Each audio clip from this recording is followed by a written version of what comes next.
আমি যে বিষয়টা আপনাদের সাথে শেয়ার করব সেটা হলো আপনার সব ডকুমেন্টস রেডি করার পর ধরেন আপনার হেলথ ইন্স্যুরেন্স, তারপর আপনার যে অফার লেটার পেয়েছেন সেটা, তারপর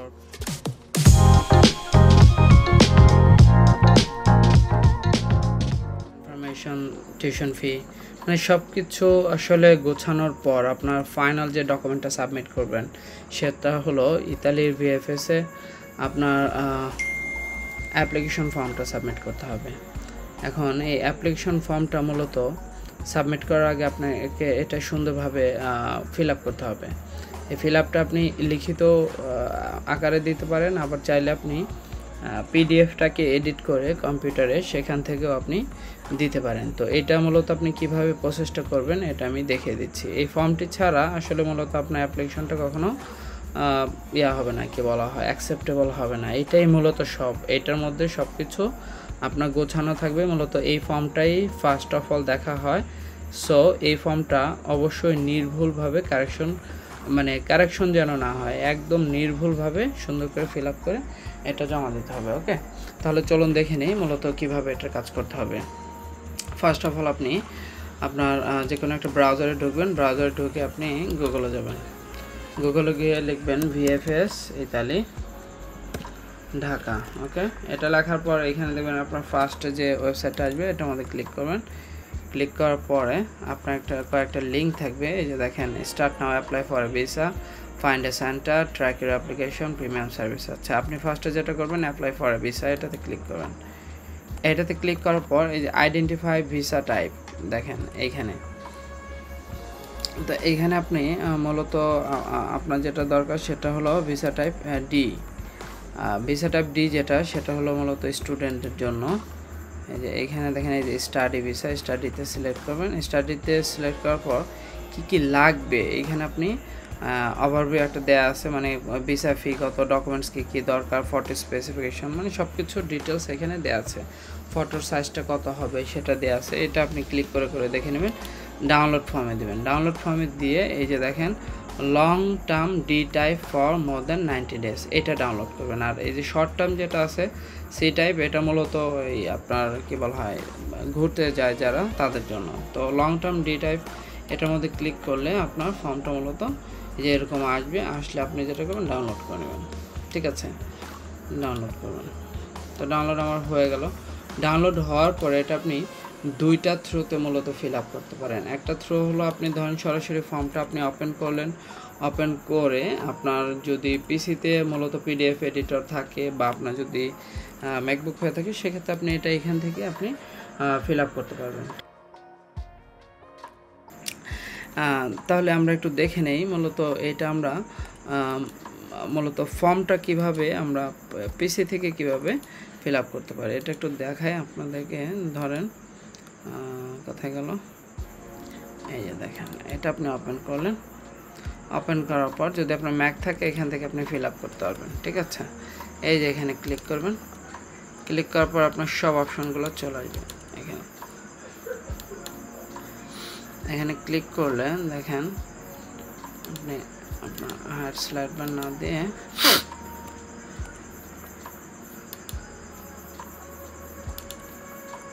থাম্বনেল আকারে দেন। দেওয়ার পরে এই যে এটা আপনি এখন একটা একটা করে ফিল আপ করবেন। ধরেন এখানে আপনি টেক্সট বসাতে চান, এই যে টেক্সট এনে এখানে আপনি লিখবেন আপনার নাম কি, ধরেন ইকবাল হোসেন, সাপোজ ইকবাল আপনার ফার্স্ট নেম, পাসপোর্ট দেখে ফিল আপ করবেন অবশ্যই। ধরেন এটা আপনার সারনেমটা হলো তো মূলত লাস্ট নেম দেবো আমরা।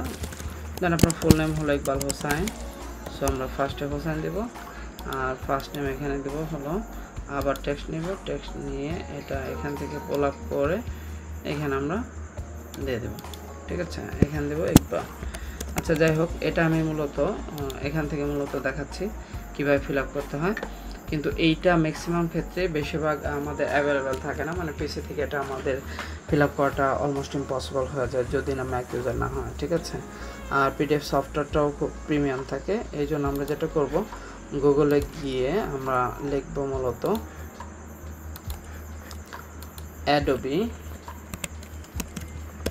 অ্যাডোবি এই যে পিডিএফ এডিটর, এটা আমরা লিখে সার্চ দিলে আমাদের যেটা চলে আসবে যে হাউ টু এডিট, এই যে দেখেন edit PDFs with a free online PDF editor. এইটা আপনি ওপেন করবেন, ওপেন করে আপনার জিমেল আইডি দিয়ে আপনি সাইন আপ করে নেবেন। সাইন আপ করার পর একটা অপশন আসবে মূলত আপনার ফাইলটাকে আপলোড দেওয়ার। যখন আপনি আপলোড দিবেন ঠিক এইটা এরকম আসবে। চাইলে আপনি এটার ভিতরেও ফিল আপ করতে পারবেন। আপলোড দেওয়ার পরে ঠিক এইরকম আসলে এখানে দেখেন কয়টা পেজ আছে, টোটাল 3টা পেজ আছে, এই যে পেজ নাম্বার দেওয়া আছে। তো আপনি 1 বাই 1 আপনি মূলত ফিল আপ করবেন। আমি আপনাদেরকে দেখিয়ে দিচ্ছি, এই যে টেক্সট, এখানে দেখেন এই যে টেক্সট, ঠিক আছে। তো টেক্সট আপনি নেবেন, টেক্সটটা নিয়ে এখানে ফিল আপ করবেন। ওকে, টেক্সটটা এখানে ধরেন আমরা লিখবো হোসাইন। এটাকে আপনি চাইলে ছোট করতে পারবেন, চাইলে বড় করতে পারবেন আপনার ইচ্ছে মতো। এই যে দেখেন, ঠিক আছে, এটাকে ধরে এখানে আপনি বসে দেবেন। একটু ছোট করে দিই, দেখতে ভালো লাগবে। এখানে দিলেন, তাহলে এটা চাইলে একটু বড় করে নিতে পারেন আপনি ফর্মটা। এই যে দেখেন এখান থেকে বড় করে নিলাম, বড় করে নিয়ে এখানে ধরেন আমার কি নাই, ধরেন সারনাম অ্যাট বার্থ, এটা আমার নাই, তাহলে এটা আমি নট অ্যাপ্লিকেবল দিয়ে দেবো, এন এ দিয়ে দেবো। হ্যাঁ, এন এ দিয়ে এটাকে আমাদের যেটা যেটা ধরেন নাই সেখানে আমরা নট অ্যাপ্লিকেবল দিয়ে দিতে পারি। এটা এনে এখন আবার দেখেন ফার্স্ট নেম ধরেন ইকবাল, ফার্স্ট নেমটা আমি লিখলাম, লিখে এখানে আবার বসা দেব। ঠিক এরকমভাবে দেখেন, অবশ্যই মনে রাখবেন যে ফন্টের সাইজটা যেন সেম হয়। ওকে, এখান থেকে আপনি দেখে নিতে পারেন চাইলে। আচ্ছা, তারপর এখানে আপনি ডেট অফ বার্থ দিবেন। ধরেন আপনার ডেট অফ বার্থ হলো 11/02/1990 সাপোজ। এটা আমি একটা এক্সাম্পল দিচ্ছি আপনাদের, এমন না যে এইটা আপনাকে দিতে হবে। আপনার যেটা আপনি সেটা অবশ্যই দেখে দেখে আপনি ফিল আপ করে দেবেন। ওকে, প্লেস অফ বার্থ ধরেন প্লেস অফ বার্থ আপনার ঢাকা, ঠিক আছে। তো আপনি এইটা ধরে যেখানে সুন্দর করে এটাকে আবার অ্যাডজাস্ট করে নেবেন। এখানে country of birth Bangladesh,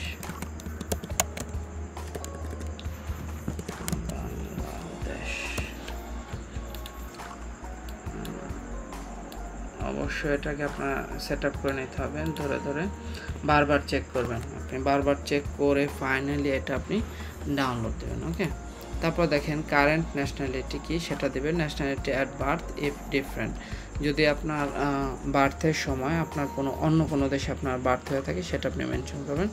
current nationality কি আছে সেটা মেনশন করে দেবেন। কারেন্ট ন্যাশনালিটি হলো বাংলাদেশি। এটা ভুল হলে মূলত আপনার ভিসাটাই রিফিউজ হয়ে যাবে, এটা আপনাকে মাথায় রাখতে হবে। আচ্ছা, তার আগে একটা বিষয় বলে নেই, সবচেয়ে ইম্পর্টেন্ট যে বিষয়টা সেটা হলো এখানে একটা ছবি আপনার কিন্তু অবশ্যই এটা গ্লু দিয়ে এখানে লাগিয়ে দিতে হবে। ছবির সাইজটা হবে 45x35 ইউরোপিয়ান সাইজ। কোনো একটা ভালো স্টুডিওতে যাবেন আপনি, কখনো গ্রামের লোকাল যে স্টুডিও আছে এখানে যাবেন না, কারণ এরা মূলত বোঝে না বা ছবিটাকে ওইভাবে কাটিং করতে পারবে না। এই জন্য আপনি অবশ্যই কী করবেন, একটু টাকা বেশি লাগলো, 200 টাকা লাগুক, 300 টাকা লাগুক, নো প্রবলেম, বাট এই ছবির জন্য আপনার ভিসা অনেক সময় রিফিউজ হয়ে যায়। সো এই ছবিটা আপনি নেবেন, এটা কী বলা হয়, ম্যাট পেপার আছে, ওদেরকে বললেই হবে ম্যাট পেপারে আপনার ল্যাব প্রিন্ট দিবে, তাহলে দেখবেন ছবিটা একদম স্পষ্ট আসবে, সুন্দর আসবে। ওই ছবিটাকে আপনি ওইখানে ওরা সাইজ করে কেটে দেবে 45x35, ওদেরকে বলবেন যে ইউরোপিয়ান সাইজে এটা করে দিতে, তাহলে ওরা করে দেবে। Okay, nationality at birth if different, এটা হলো আমাদের নট অ্যাপ্লিকেবল। আরেকটা বিষয় বলি, আপনি সবচেয়ে বেটার হয় এখানে সবগুলো যদি ক্যাপিটাল দিয়ে দেন, তাহলে আপনার ধরেন স্মল লেটার ক্যাপিটাল লেটারের এই ইস্যুটা আপনার রইল না, ঠিক আছে। আপনি চাইলে সব কিছু ক্যাপিটাল দিয়েও ফিল আপ করতে পারেন, না প্রবলেম। হ্যাঁ, তো এটা ধরেন নট অ্যাপ্লিকেবল, কোথায় গেল, এটা আপনার এখানে বসবে। সবগুলো ফন্ট সেম সাইজ করলে বেটার হয়। তারপরে এই যে এইখানে ধরেন দেখেন এই যে টিক মার্ক কিন্তু অটোমেটিক্যালি চলে আসতেছে, এটা চলে আসবে। আপনি যদি মেল হন তাহলে মেল সিলেক্ট করবেন, এখানে অটোমেটিক্যালি টিক মার্ক জাস্ট একটা ক্লিক করলেই হয়ে যাবে। ওকে, ম্যারিটাল স্ট্যাটাস আপনি ধরেন সিঙ্গেল, আর যদি ম্যারিড হন ম্যারিড সিলেক্ট করবেন।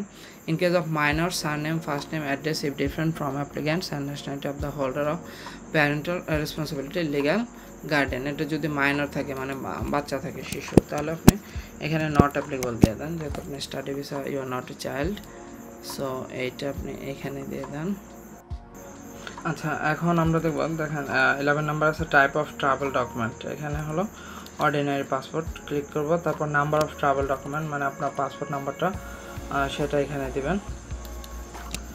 ধরেন V00G6 V0069 সাপোজ এটা একটা মানে এমনিতে একটা আমি নাম্বার আপনাকে দিলাম। এটা আপনার পাসপোর্ট দেখে আপনার পাসপোর্ট নাম্বারটা বসাবেন, ডেট অফ ইস্যুটা দিবেন। আপনার পাসপোর্টের ফ্রন্ট পেজে দেখবেন ডেট অফ ইস্যু দেওয়া আছে, তারপর ভ্যালিড ডেটটা দিবেন। আর এখানে ইস্যুড বাই ওইখানেও দেখবেন মেনশন করা আছে ডিআইপি ঢাকা অথবা মানে যেটা দেয়া থাকবে ডিআইপি বরিশাল লাইক দ্যাট ওরকম। ওকে, সেটা আপনি এই 50 নাম্বারে দেবেন। তাহলে 16 আসি কী দেবেন, 16 আপনি দিবেন হলো আপনার হোম অ্যাড্রেস অ্যাজ লাইক আপনার কী বলা হয় পাসপোর্টে আপনার মেনশন করা থাকবে, দেখবেন আপনার যে হোম অ্যাড্রেসটা দেওয়া আছে ঠিক এক্স্যাক্টলি ওটা দেবেন। আর আপনার ইমেল অ্যাড্রেসটা মেনশন করবেন। আর টেলিফোন নাম্বারটা আপনি এখানে মেনশন করে দেবেন লাইক +88013456 আপনার যেটা টেলিফোন নাম্বার ওটা আপনি মেনশন করে দেবেন। ওকে, এটা দেওয়ার পরে আপনারা দেখেন residence in a country, where is it, number 17 দেখেন residence in a country, then the country of current nationality, এটা আপনার নাই, সো এটা আপনি দিবেন না। কারেন্ট অকুপেশন, এইখানে দেখেন কারেন্ট অকুপেশন আপনি দিবেন হলো স্টুডেন্ট। ওকে, স্টুডেন্ট যদি না হন, আপনি যদি সার্ভিস করেন তাহলে প্রাইভেট সার্ভিস আপনি মেনশন করতে পারেন, নো প্রবলেম। যে কোনো একটা আপনার যেটা হয় সেটা আপনি মেনশন করবেন। Okay, number 19 employer and employers address, মানে আপনি যেখানে জব করেন বা যদি আপনি স্টুডেন্ট হন সেই অ্যাড্রেসটা দেবেন আপনি। For students name and address of educational institution like if I mention here Dhaka university, Dhaka Bangladesh. Okay, ওই অ্যাড্রেসটা আপনি দেবেন যেটা আপনার ইউনিভার্সিটি থাকবে, সেই university address. Main purpose of study of the journey, সেটা কি হতে পারে, এটা হবে স্টাডি। ওকে, সো স্টাডিতে আমি টিক মার্ক দিব। নাম্বার 20-তে 20 শেষ হলে দেখেন এগুলো সব কিছু শেষ। আমি আসবো 21-এ। ওকে, ইউর ডেস্টিনেশন ইন ইতালি, আপনি আসলে কোথায় যাচ্ছেন 21-এ, আপনি মিলানে যাচ্ছেন নাকি ভেনিসে যাচ্ছেন নাকি মানে কোথায় যাচ্ছেন আপনি exactly. Okay, your destination in Italy like I am going to Padova, Padova. Okay, Schengen state of first entry, এটা কোথায় আপনি যাবেন, ফার্স্ট এন্ট্রি মানে আপনি মেনলি ফার্স্টে ঢুকবেন কোথায়, সেনজেন এন্ট্রিটা আপনার কোথায় হবে, ইতালিতে হবে। Okay, so I mention Italy here. Okay, so number of entries required, এখানে আপনি দেখেন এখানে হবে মাল্টিপল এন্ট্রিজ আমি দিব। Intended date of arrival in Schengen area. Okay, so এটা দেখেন সেনজেন এরিয়াতে আপনার ইন্টেন্ডেড ডেটটা কবে থাকবে, এইটা খুবই ইম্পর্টেন্ট একটা বিষয়। আপনি মনে রাখবেন আপনার হেলথ ইন্স্যুরেন্সের ডেট যেদিন থেকে নেওয়া ওই দিন থেকে এইখানে ওই ইন্টেন্ডেড ডেটটা ঠিক ওই অনুসারে দেবেন। আপনার যদি ধরেন আপনার ক্লাস হবে সেপ্টেম্বরে, লাইক ইউ আর মুভিং আগস্টের শেষের দিকে, তাহলে অগস্টের ওই তারিখ থেকে আপনি যেই তারিখে আপনার ইন্স্যুরেন্সটা নেওয়া আছে ওই তারিখের ডেটটা এখানে দিবেন। যদি ধরেন অগস্টের 28-এ নেওয়া থাকে বা সেপ্টেম্বরের ফার্স্ট উইকে নেওয়া থাকে, ধরেন সেপ্টেম্বরের ফার্স্ট উইকে যদি হয় তাহলে আমরা দেব 01/09/2024 লাইক দ্যাট, এরকম। হ্যাঁ, তো আপনার যে ইন্টেন্ডেড ডেটটা অবশ্যই এখানে ক্লিয়ার থাকতে হবে। ওকে, মানে এইটা আপনি কখনোই মিস করা যাবে না, মানে লাইক ইন্স্যুরেন্সের ডেট যেদিন থেকে হেলথ ইন্স্যুরেন্স সেটা আপনি এখানে অবশ্যই মেনশন করবেন। Surname and name of the person in Italy who applied for family reunification or name of the employee, এটা নট অ্যাপ্লিকেবল দেবেন। এটা যারা ফ্যামিলি ইনভিটেশনে যায় বা জব ভিসা যায় তাদের জন্য, it's not for you. not applicable I'm going to write. Okay for adoption এই যে দেখেন স্টাডি, এখানে স্টাডি মেনশন করা আছে। এইখানে আপনি দিবেন হলো মূলত স্টাডির জন্য আপনার যে ইউনিভার্সিটি সেই ইউনিভার্সিটি অ্যাড্রেসটা দিবেন আপনি। ওকে, লাইক আপনি যদি ধরেন ইউনিভার্সিটি অফ পাদোয়াতে আপনি স্টাডির জন্য যাচ্ছেন, আপনি যদি লেখেন ইউনিভার্সিটি অফ পাদোয়া স্টাডি, দেখেন ইউনিভার্সিটি অফ পাদোয়া অ্যাড্রেস, এখানে আপনি মেনশন করলে অটোমেটিক্যালি চলে আসবে তাদের অ্যাড্রেস। এইটা আপনি মূলত এখান থেকে কপি করে এখানে দিয়ে দেবেন, আপনার যে ইউনিভার্সিটি থাকবে সেইটা আপনি এখানে মেনশন করে দেবেন, ঠিক আছে। এটা এক্স্যাক্টলি স্পেসিফিক অ্যাড্রেস, এটা আপনার অফার লেটার মেনশন করা থাকে, so nothing to worry about it. আপনি এটা এখান থেকে দিয়ে দিতে পারেন, এটা আমি সাথে পাচ্ছি না কেন, হ্যাঁ ওকে আপনি এটা দিলেন। তারপর address of the email person who applied for family reunification, এটা নট অ্যাপ্লিকেবল, নট অ্যাপ্লিকেবল দেবেন। এটা আমি একটা মুভ করে দিই এরকম। Telephone and fax number of the person who applied for family, এটাও নট অ্যাপ্লিকেবল। এটা আপনি চাইলে কপি করে দিতে পারেন। কোথায় গেল, not applicable. Okay, name and address of host company or organization, telephone and fax number of the country of the company, এটা আপনার ইয়া দিতে পারেন, এই সেম এই অ্যাড্রেসটা, এটা হলো অর্গানাইজেশন হিসেবে আপনি পেস্ট করছেন, মানে দিবেন। আর ইয়ার আপনার দেখবেন ইউনিভার্সিটি অফ পাদোয়া কন্ট্যাক্ট নাম্বার যদি সার্চ দেন দেখবেন এটাও চলে আসবে আপনার কন্ট্যাক্ট নাম্বার। এটা আপনার অফার লেটার মেনশন করা থাকে, এইটা আপনি এখান থেকে এখানে কপি করে দিয়ে দেবেন। Here it go, okay, এরকম দিয়ে দেবেন। Surname, first name, address, telephone, fax and email address of counter person in company or organisation. এইটা আপনি ইউনিভার্সিটির নাম আবার এখানে মেনশন করে দেবেন।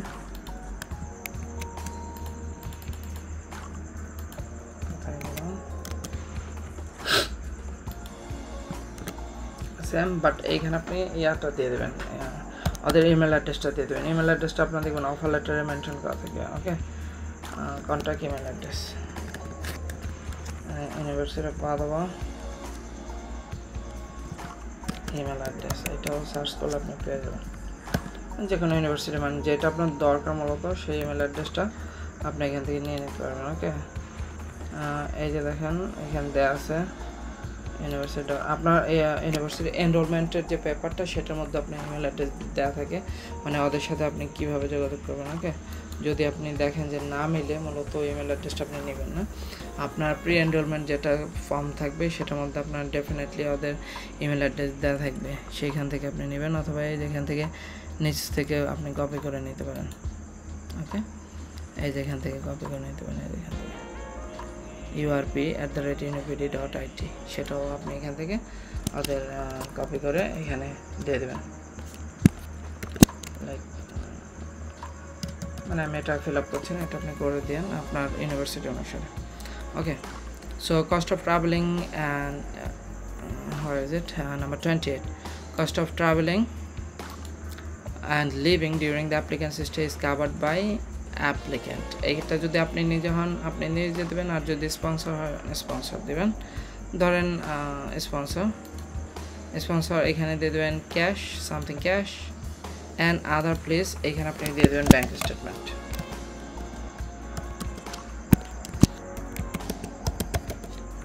ওকে। চলে গেল, তাহলে এটা আমার ডান।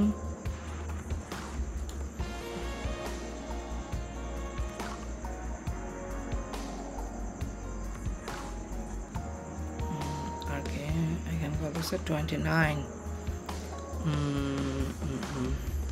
29 কি আছে, personal data of the family member who is an EU, এটা নাই, so you are going to write here not applicable.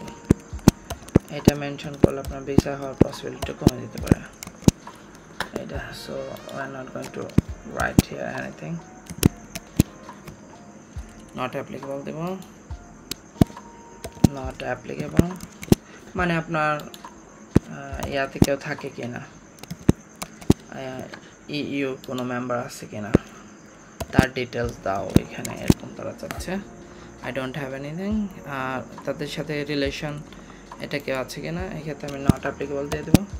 মানে আপনার রিলেশনটা কি ইউতে যে থাকে, মানে ইউরোপিয়ান ইউনিয়ন কান্ট্রি বেস আপনার কেউ আছে কি না, যদি থাকে তার সাথে আপনার রিলেশন কি, আমার কেউ নেই। So I am going to write here not applicable. Okay, place and date দিব। প্লেস অ্যান্ড ডেট দিব হলো মূলত আপনি যেখানে সাবমিট করবেন, ঠিক আছে, তাহলে আপনি দিবেন ঢাকা, আর এইখানে ডেট দিয়ে দেবেন যেদিন আপনি সাবমিট করতেছেন ঠিক ওই দিনের ডেটটা আপনি দিয়ে দেবেন এখানে। Okay, so I mention here Dhaka, then again I mention here like if I'm going to submit on July or August, suppose July তে আমি সাবমিট করব, জুলাই 20 তারিখ সাপোজ ধরে। ওকে, 7 আর যদি আগস্ট হয় ধরেন 8 দিয়ে দিলেন 2024। ওকে, মানে যেদিন আপনি সাবমিট করতে যাচ্ছেন ওই দিনের ডেটটা আপনি এখানে মেনশন করবেন। Signature for minor, signature of parental legal guard, সো এখানে আপনার সিগনেচারটা দিয়ে দেবেন। And finally the same thing এখানেও আপনি লিখবেন ঢাকা, যেদিন আপনি সাবমিট করবেন ঠিক ওই দিনের ডেটটা এখানে মেনশন করবেন, remember this. So I am going to write the same address as it is as I have mentioned earlier. Okay, and আপনার এখানে সিগনেচারটা দিয়ে দেবেন, এটা আপনি প্রিন্ট আউট করার পর দিতে পারেন। ফাইনালি সব কিছু সাবমিট, আপনার সব কিছু চেক করবেন, আপনি একদম সব কিছু ঠিক আছে কিনা চেক করে আপনি এখানে ডাউনলোড অপশনে ক্লিক করবেন। ডাউনলোড ক্লিক করলে এটা আপনার ডাউনলোড হয়ে যাবে, ঠিক আছে। এই যে আমার ডাউনলোড হয়ে গেল। ডাউনলোড করার পর আপনি চাইলে একটু দেখতে পারেন, এই যে দেখেন আপনার সব কিছু ফিল আপ করা আছে। Okay, that's it. যদি কোনো কনফিউশন থাকে আমাকে কমেন্ট বক্সে জানাবেন। Thank you very much. আল্লাহ হাফেজ, বাই বাই।